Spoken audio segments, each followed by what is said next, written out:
Welcome back to The Lead, everyone. Time now for the buried lead. These are the stories we think have not been getting enough attention, and this is a big one. While the U.S. government is celebrating the deal on Iran's nuclear program, one family in Idaho could not help being disappointed. Saeed Abedini's loved ones hoped that the recent negotiations would address his captivity in Iran. The U.S. citizen is a pastor and was jailed last year on charges that his family says were related to his Christian faith. He's facing 8 years now away from his family. There are also 2 other Americans being detained in Iran, but the negotiation made no mention of anyone's release. This Thanksgiving will mark more than 18 months since Pastor Saeed Abedini has seen his family. Back on June 22, 2012, his wife and children dropped him off at the airport in Boise, Idaho, where they live. The Christian pastor was headed back to Iran to help start an orphanage. But instead, his family says he was arrested and imprisoned. Abedini was born in Iran and converted from Islam to Christianity, then later moved to the United States and became a citizen. In January, Abedini was sentenced to 8 years in prison, convicted of threatening Iran's national security for his involvement in Christian house gatherings. So says his wife. Are you concerned that he will not survive his prison sentence? Yes, very much. Every day is a battle, a survival battle, and that's why we've been fighting to get him out as soon as possible. We ask that you would use this for your glory, Lord. While his family has kept vigil, it's lawyers at the American Center for Law and Justice and U.S. lawmakers who have fought for his freedom. It's unacceptable for an American to be thrown in prison just for preaching his Christian faith. Statements calling for his release have come from Secretary of State John Kerry. And the White House says President Obama even took up the case in a phone call with the Iranian President Hassan Rouhani earlier this fall. But instead of progress, Abedini's plight seems to be getting worse. Earlier this month, the family learned Abedini has been transferred to a notorious prison where they fear for his safety. And this weekend's short-term deal with Iran came and went with no provisions for Pastor Abedini's release. We've raised 2 issues with the Iranians in our discussions with them. One is the nuclear program. The other is Americans who are detained in Iran. President Obama raised it with President Rouhani when they spoke. We've raised it at a working level on the margins of the P5+1 talks. That includes this pastor. Ben Rhodes, the Deputy National Security Advisor at the White House, told CNN today negotiations for Abedini and other detained Americans in Iran were ongoing. The Iranians make assertions based on their own legal system. We reject those assertions that these individuals have a legal basis for being detained. It shows one thing, which is that we're trying to resolve the nuclear issue, which is of great concern to us. But even as we're doing that, it doesn't lessen our concern about other activities of the Iranian government. Joining me now to discuss this is the wife of the imprisoned pastor, Naghmeh Abedini, is here, and her lawyer, Jay Sekulow of the American Center for Justice and Law. Thank you both so much for being with us. Naghmeh, let me start with you here. Obviously, U.S. officials celebrating over the last few days, or at least lauding this deal that has been struck, this 6-month deal on nuclear weapons with Iran.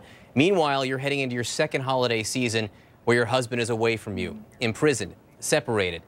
So how does this all make you feel right now?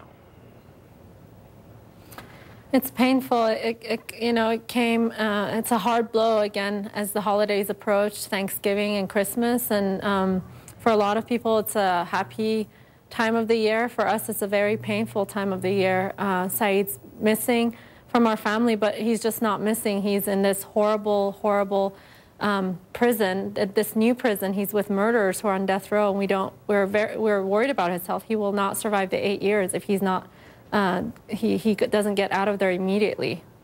Do you have any sense of how he's doing? As you said, he has been moved to this prison that you think has much worse, much more dangerous conditions. His family was able to see him not today, but the previous one last week, and he looked his health looked deteriorated. He looked skinnier, and even from Evan prison. And they're very much worried about his health and his well-being. There's high prisoner-to-prisoner violence where he's at, and has a high suicide rate and prisoner-to-prisoner violence and deaths. And his health, obviously, he hasn't been able to get the medication for his internal bleeding, and so he's not doing very well, and we're worried about him. And to think that we're here, the kids and I, you know, I'm a single mom now, to get to sit together and celebrate Thanksgiving and Christmas knowing where he's at, it's very painful. My kids were crying this morning saying, you know, God, don't let Daddy die, bring him home. And it's painful to watch that. That's got to be so hard. President Obama, apparently, we're told, brought up your husband in a telephone conversation that he had with the Iranian president. Secretary Kerry, Secretary of State, has lobbied on your husband's behalf for his release. What more do you think the administration could do? Well, they did, but what did the Iranian government do? They, on the day that they were chanting death to America, they took Saeed to a different prison. They didn't put him in a political ward. They put him in a ward where there's murders and rapists on death row, and they know there's a high violence rate there. So here they get a call and they get demands from Secretary of State and President Obama, and they do the exact opposite. And they show, I mean, it's not a confidence-building step. And you know, our government needs to, you know, I expect them to speak out and say, we asked for his release, and this is horrible what has happened. He's not going to survive even few months in that prison. And this is Iran's continuous violation of human rights, and here's an American citizen who's being held there because he's a Christian, and he needs to be released immediately. Jay, John, you're an attorney. That could have been done here. Go ahead. Yeah. Yeah, let me say what could have been done here. And this is what has me troubled, and I sent a letter off to Secretary of State Kerry on Friday. The fact of the matter is that before the release of billions of dollars of money that we've held back for sanctions, before the release now of, quote, humanitarian aid directly to the Iranian government, we could have had as a precondition to this the release of Saeed Abedini and the other 2 Americans that are held as hostages in Iran right now. That should have been a precondition. When you've got the head of the National Security Council, or the deputy, making the statement that this was discussed at the peripheries, at the margins, and was brought up in the staff level, but not any higher, is outrageous. We had the ultimate negotiating capability. The Iranian sanctions that the United States government has put on the Iranians have been significant enough that it brought the Iranians to the table. And we blinked. The United States blinked. And that's the tragedy in all this. Whatever happens with the agreement, whatever one views the merits of whether the agreement was the right move for us politically or not, or geopolitically, the fact of the matter is, it would have been, as one person told me today, a gimme, an easy one, for the Iranians to have released this pastor and the 2 other Americans. And as CNN's own Wolf Blitzer said today when questioning the spokesperson for the National Security Council, why is it that he is not released? Why was that not a precondition? Why wasn't Saeed Abedini and the others standing next to John Kerry when he announced this deal being struck? So we were across the table from the Iranians, and we did not bring home Americans. To me, that's a tragedy, and it's outrageous.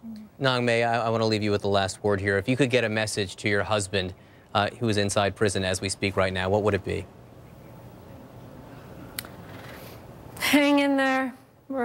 You know, I'm spending every waking moment working to get you out. The kids and I miss you, and we're proud of you for standing up for what you believe and your values, but hang in there, and we're going to get you out quickly. And, you know, I want to say this is a family torn apart. People usually see this, and it's another news story, but really it's really our family that's been torn apart, and 2 little kids hurting every day.